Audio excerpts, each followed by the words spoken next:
Shalom, Yashala, Shalom. First and foremost, I want to give all praise, honor, and glory to the Most High Yahweh. I do so in the name of His only begotten Son, Yahweh Shai. Double honors to the elders of Yashala. All praise to the Most High Yahweh, by Hashem Yahweh Shai, by Hashem Harakakadash, for blessing our elders with the spirit of truth so that we may know. Shout out to the Akim and the Aquathium that's keeping the faith in the works. Y'all keep at it. It's your brother Abaya coming at you with more precepts. Okay, I was just introduced to this video today, man. I was just introduced to this information today via a brother of mine, right? And the information in this video is so spectacular, man. The spirit just hopped on me, man, and said, man, make something, please. Hey, look, I'm going to just let it go. I'm going to be intervening from time to time to make key points. But I'm going to just let the video play, man. Check this out. Greetings, everyone, and welcome to Open Your Reality. Today, I want to talk with you about the little-known story of a very powerful ascended master from Africa known as Black Jesus. His story takes place in the 1960s, during a time of mass turmoil and upheaval in the world. All right. In the 60s, right, the spirit of prophecy hopped on one of our elders, one of the top elders of the time, Abba Bivens, right? The 60s is the origin of the One West, right? One West is an address in New York, where our elders used to congregate and basically prophesy, go over prophecies and learn. Right, One West is where GMS comes from. One West is where HOI comes from. One West is where all of this truth stems from. Right, and there's a whole story behind that too with Brother Nat, so forth and so on. But as far as our generation today, what you see today, that's the history of it.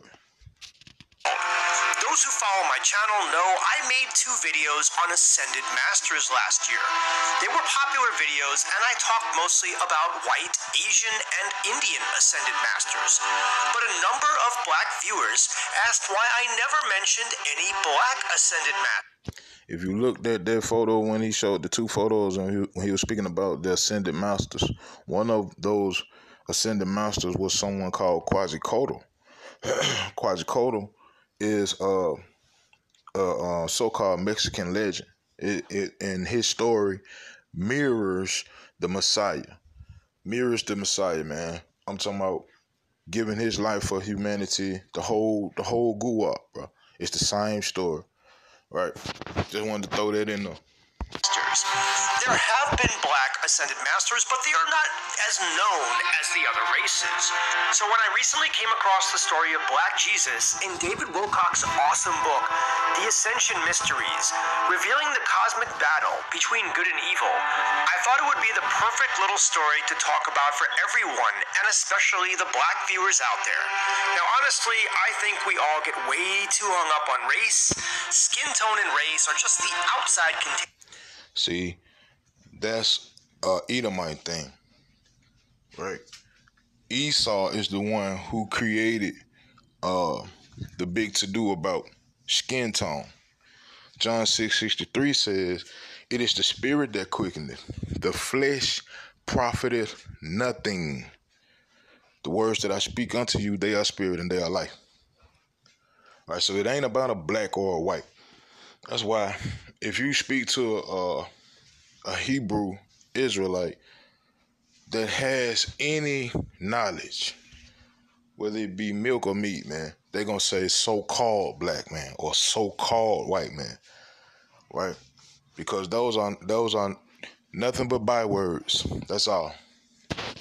That are the temporary holding ground for the soul, or free will awareness unit for those Tom Campbell fans, playing out in this simulation. Nevertheless, this is a truly fascinating story and deserves more attention. I scoured the internet looking for more evidence of this Black Jesus from the 1960s and couldn't find anything. Maybe that's because it was highly classified information up until an insider named Jacob revealed the story to Wilcock, who frequently sought out people with classified knowledge to learn the truth of this world. In an interview with Coast to Coast that aired some years ago, Wilcock said that he was risking his life to reveal the Black Jesus story in his book, but decided the information was too important to hold back. I could paraphrase the story, but the way Wilcock told it in his book was just perfect. So I'm going to read it verbatim to you. It's not that long. Regarding the story, there's 3 things you should know. 1. Jacob is the insider Wilcock received the story. True enough, this Jacob is 9 times out of 10 a damn Edomite.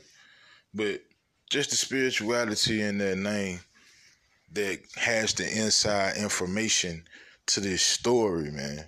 This is a powerful story, bro. This is a powerful story. I'm gonna let it go, man. From 2, talking out of school means telling secrets that should not be told.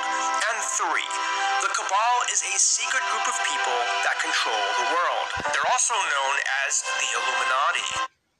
So, yeah, on your dollar, on the back of your dollar, I honestly believe that's one reason why they're trying to get rid of it, because it's telling them. All right, they expose themselves. All right. And all you got to do is just follow the money. Who make the money? Who print the money? Who collect the money? Right? Who does all of those things? Follow that paper trail, and you'll find your answer. Right?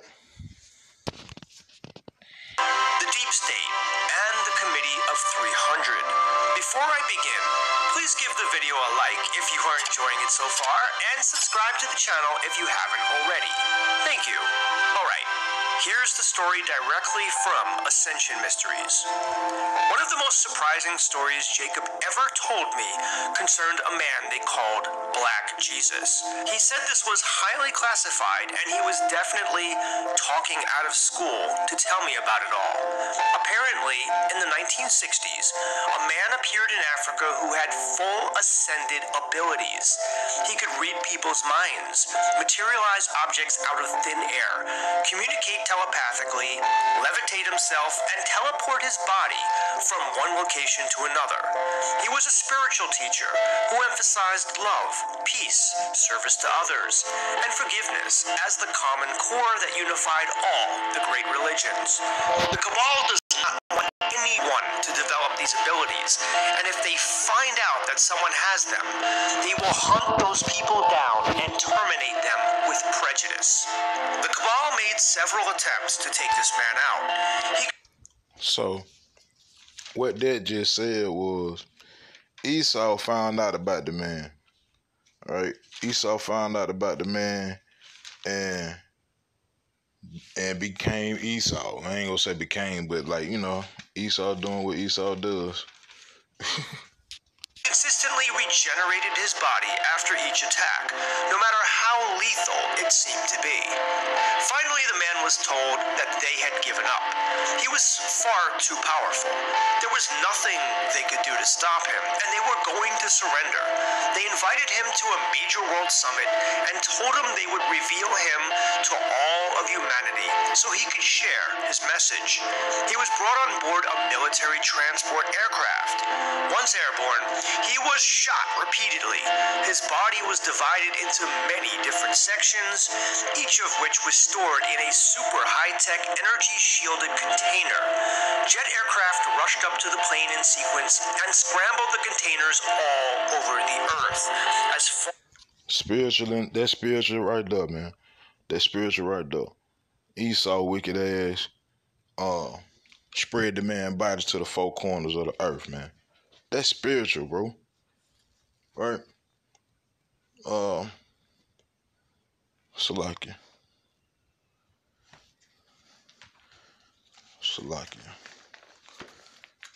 1 second, Yashala.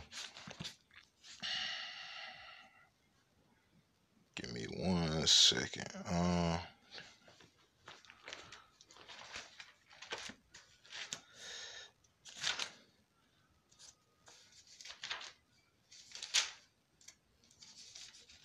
Okay, so Esau wicked ass want to spread the man body parts all over the four corners of the earth. So I'm gonna go to a script right quick. This is Deuteronomy chapter 28 and I'm started at 63. It says, and it shall come to pass that as Yahweh rejoiced over you to do you good and to multiply you, so Yahweh will rejoice over you to destroy you and to bring you to naught, and ye shall be plucked from off the land whither thou goest to possess it. And Yahweh shall scatter thee among all people, from the one end of the earth even unto the other, and there thou shalt serve other gods which neither thou nor thy fathers have known, even wood and stone. Right? So that just put you in the mindset of the transatlantic slave trade, man. Just let you know that who Esau is and the whole plan, how you ended up in America. That's the absolute truth, man. And it was done strictly out of malice, man, out of hate, a pure hatred, bro, for us. You know what I'm talking about? And it's a spiritual thing. But it ain't one individual that did something to another person to make them want to be that. That's just in their spirit to hate us like that, man. Right? Far apart as possible. The contents were then thoroughly and completely destroyed. It was hoped that this would prevent him from being able to regenerate himself. After this was done, the man materialized directly into the offices of the people who had ordered his termination. There were no visible signs of damage to his body. He said, "Your desire to prevent me from living on earth is so strong that I am forced to honor it for now." Now, why did he say that? Your desire to prevent me from living on earth is so strong that I am forced to honor it for now. It's because the Most High cannot go against his word. If he says something gonna happen, it has to happen how he says it's going to happen. Right? This is in the 60s, man. This is the beginning of One West. Right? This is the beginning of all of the Hebrew Israelites that you see today. And the prophecy came out in their face. He said it just ain't time right now. What has to happen, right, before that time comes? You have to have the different prophecies to unfold, man. One of the main things, 1 Kings chapter 8 and verse 47.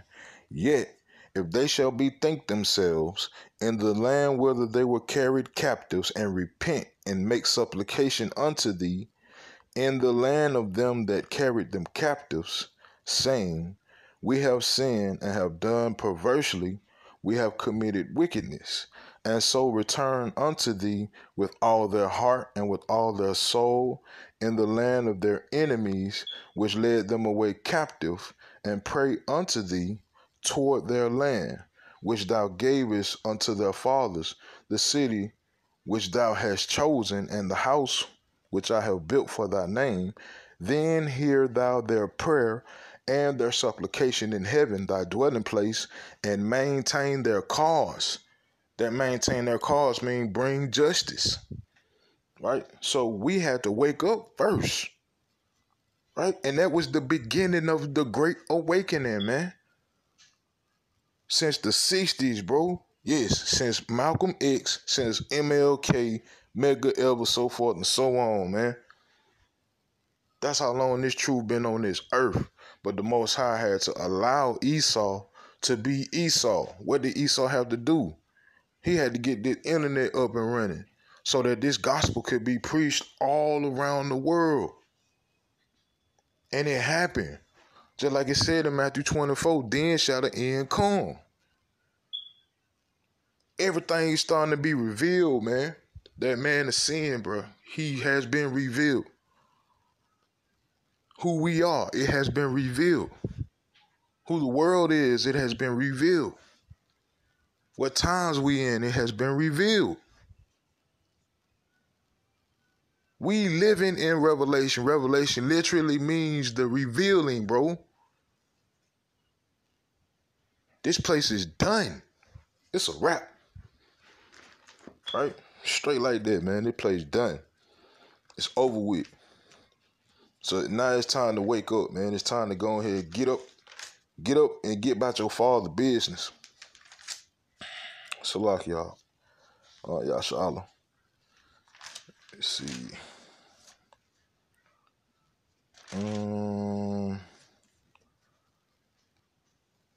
Salaki, 1 second.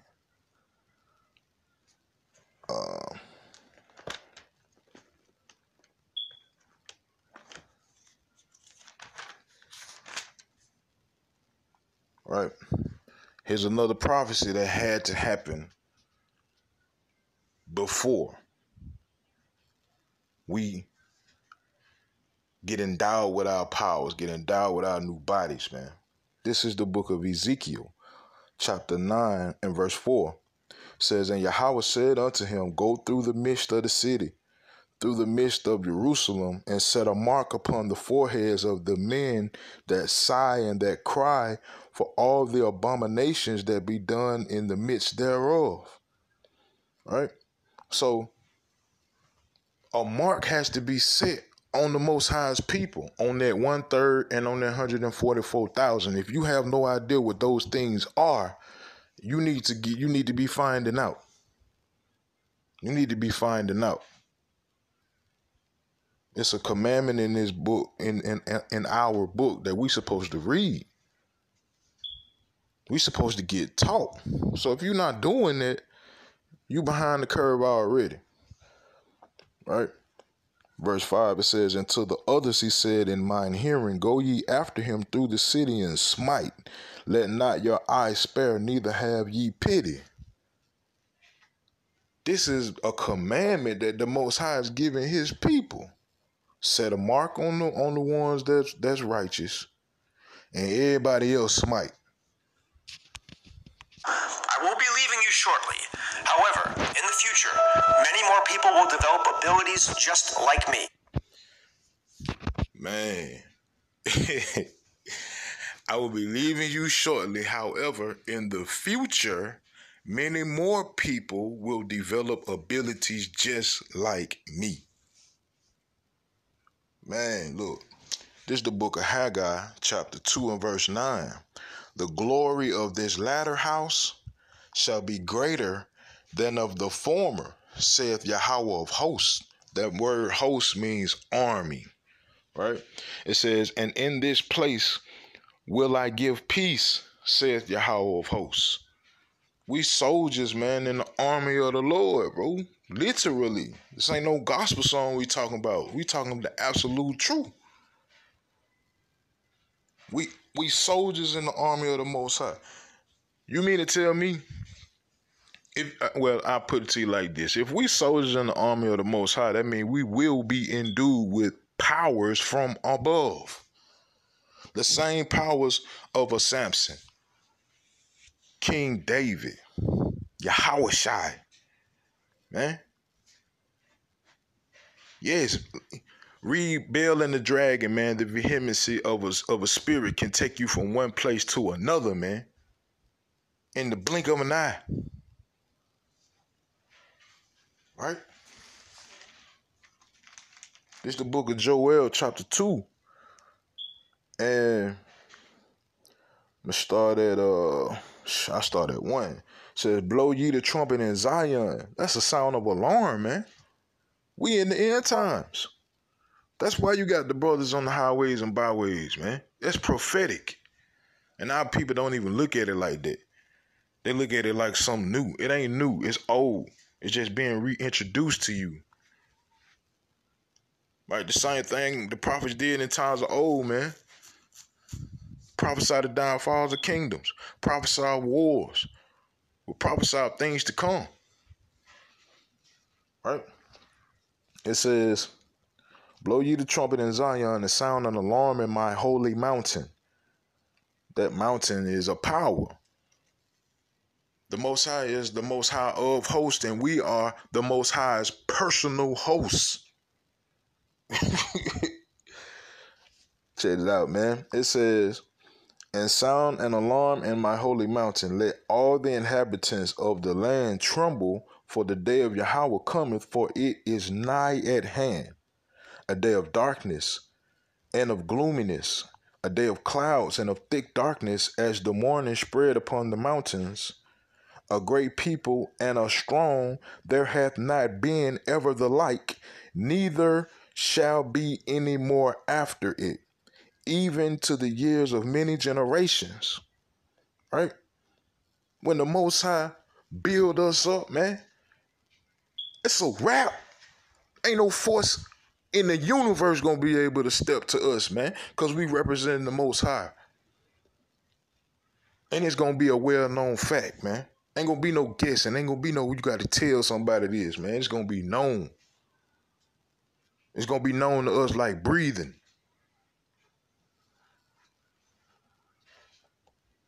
Verse 3, a fire devoureth before them, and behind them a flame burneth the land. So let me start over. This is the book of Joel, chapter 2 and verse 3. A fire devoureth before them, and behind them a flame burneth. The land is as the garden of Eden before them, and behind them a desolate wilderness, yea, and nothing shall escape them. Right? What's ahead of us ain't nothing but peace and rulership, the kingdom, Shemayim, right? Heaven, right? And behind us ain't nothing but destruction, because we're going to be tearing shit up, man. We're going to be tearing shit up, man. All these nations that had us in derision, man, all of these years, man, they going to have to know who we are. The same way the Most High proved that fact when we were in Egypt, man, in Mizraim. The earth forgot about that, but they're going to be reminded, man. Right? It says, verse 4, the appearance of them is as the appearance of horses, and as horsemen so shall they run. Like the noise of chariots on the tops of mountains shall they leap, like the noise of a flame of fire that devoureth the stubble, as a strong people set in battle array. Before their face the people shall be much pained, all faces shall gather blackness. Meaning whatever light that person had inside of themselves, that light is a knowledge. Whatever knowledge that person had inside of themselves, it's going to be gone. All of that Egyptologist bull, all of that science explains it all of that nonsense, man, it's going to go out the window when they start seeing these amazing feats that the Hebrews are doing. Right? It says, they shall run like mighty men. They shall climb the wall like men of war. And they shall march every one on his ways, and they shall not break their ranks. Neither shall one thrust another. They shall walk every one in his path, and when they fall upon the sword, they shall not be wounded. We will be invincible, man. The same way the prophet was. Right? They say they call him a black Jesus. What we watching the video about. I can't put a name on who this individual was, but that's the term that they're deeming in this video. And this is a powerful video, man. I ain't gonna lie. It really did uplift my spirit. Right? It says, they shall run to and fro in the city. They shall run upon the wall. They shall climb up upon the houses. They shall enter in at the windows like a thief. Them ninja tactics, man. It says, the earth shall quake before them. The heavens shall tremble. The sun and the moon shall be dark, and the stars shall withdraw their shining. Ain't gonna be no looking up to no idols at that time. Ain't gonna be no going to anybody outside of prophets to get answers, and you gonna get the answer via the sword. Straight like that, man. Straight like that. Look, verse 11, and Yahweh shall utter his voice before his army, for his camp is very great. For he is strong that executeth his word, for the day of Yahweh is great and very terrible, and who can abide it? Now, who was this word given to? Romans 9, it was given to Yasha'Allah. Who was the service of power given to? Yasha'Allah. Us. Once that happens, you will no longer be able to stop us from making this world a peaceful place for everyone. So with that, most High willing, this video was edifying, man. Hey, man, Babylon is done. Babylon is a wrap. It is over. Fini. Had a nice run, but it's time to hang up. All right? One more script, man, and I'm gonna close out. One more script. This is the book of 1 Corinthians, chapter 15 and verse 52. In a moment, in the twinkling of an eye, at the last trump, for the trumpet shall sound, and the dead, Salakia. Let me start over. Matter of fact, I'm going to start at 51. This is 1 Corinthians 15:51. It says, behold, I show you a mystery. We shall not all sleep, but we shall all be changed. This carnal body that we have, one day it will leave, one way or the other. It says, in a moment, in the twinkling of an eye, at the last trump. So that trump you can refer to in Revelation where it talk about the seven trumpets. So this is speaking about at that last trumpet, or at that last alarm, or at that last alarming event, right? It says, for the trumpet shall sound, the event is going to happen. It says, and the dead shall be raised incorruptible, and we shall be changed. For this corruptible must put on incorruption, and this mortal must put on immortality. Shalom, Yasha'Allah. Shalom. All praise, honor, and glory to the Most High Yahweh. By Hashem HaMashiach Yahweh Shai. By Hashem HaRakakadash. Shalom, Yasha'Allah. Kwam, Yasha'Allah.